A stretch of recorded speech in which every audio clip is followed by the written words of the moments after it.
Hello there, welcome back to Ultra Addiction. I'm Chris. Today we're going to take a quick jump into shoe rotation, why, drop rotation, everything like that. We're just going to jump right into it. The purpose of a shoe rotation for me is quite simply, there's a couple. First is shoe longevity. The more you let your shoe rest to rebound, the longer it's going to last, because if you're using it every day, the foams of today are soft and they compact and they don't rebound back to their normal if you're using them every day. Lots of foams take 24 to 48 hours. I would say some of the soft stuff takes a little bit longer. That's just from experience. There is no science I've found that says anything like that. That's just from running on the shoes day in, day out and trying it different ways. So I use a shoe rotation. I have many shoes in my rotation. I never use the same shoe twice in a week generally.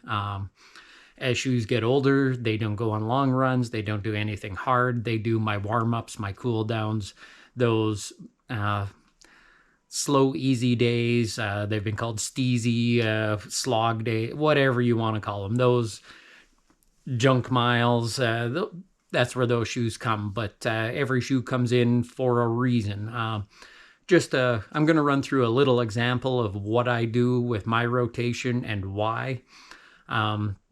First of all, I start with playing with my drops. Like, I like a high stack. I'm getting old. I feel the cushioning is good for me, so I do try to have a higher stack. Though I do have shoes that don't have a 40 mil stack or even a 30 mil stack. I do have shorter ones, but I do play with the drop a lot. So like my long run shoe would be something. I'll use an example here. We have the Hoka Clifton 8. I believe it's the 8. Sorry, 7. This one's been in my rotation. I believe this is my second pair of them. Same color, because why change? They have a 5 mil drop. Yes, a 5 mil drop. And they have a EVA comp foam. I like it for long run. This is not a shoe that I would ever go fast in, anything like that. But I like a 5 mil drop when it comes to that. It's just something that you're going slower, you're going longer. You don't need to lean forward that extra little bit. You can just kind of get comfortable and roll with it.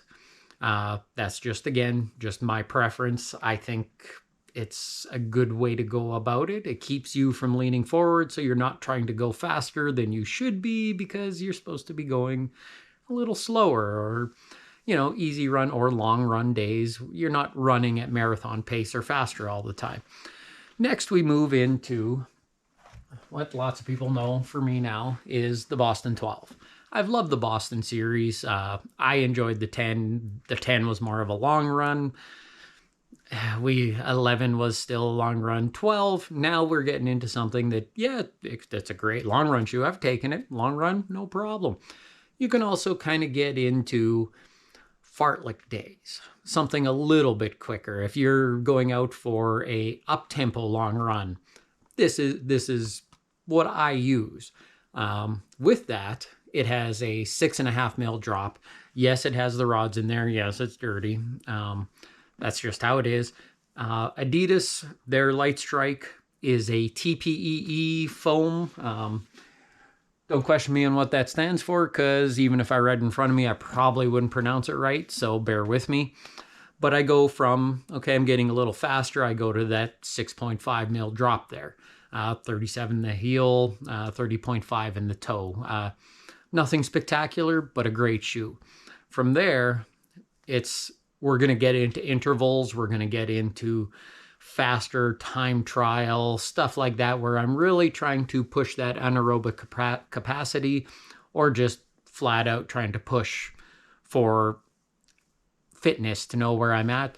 When it comes to that, I get into my Nike Next Percent. Now we're getting into some serious business. It is an 8 millimeter drop from heel to toe, 39 in the heel, 31 in the toe. P-backs, as we know, Nike, they have a great thing. Yes, there's everything you could ever want in a shoe to make you go fast. Yes, it's snappy. It snaps back. You feel that carbon plate in there. The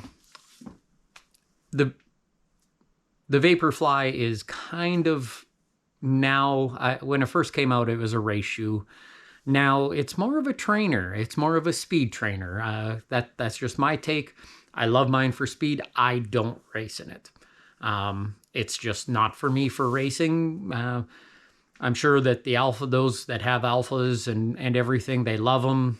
Those are a great race shoe. Can't take anything away from you. Next percent, the Vaporflies are, for me, that's a great tempo. But again, you see how we went from an EVA to a TPEE to a PBAX. That's how I go, and we build in drop from 5, 6.5, 8. I'd love to take credit for this was planned, that it's a 1.5 mil per each one.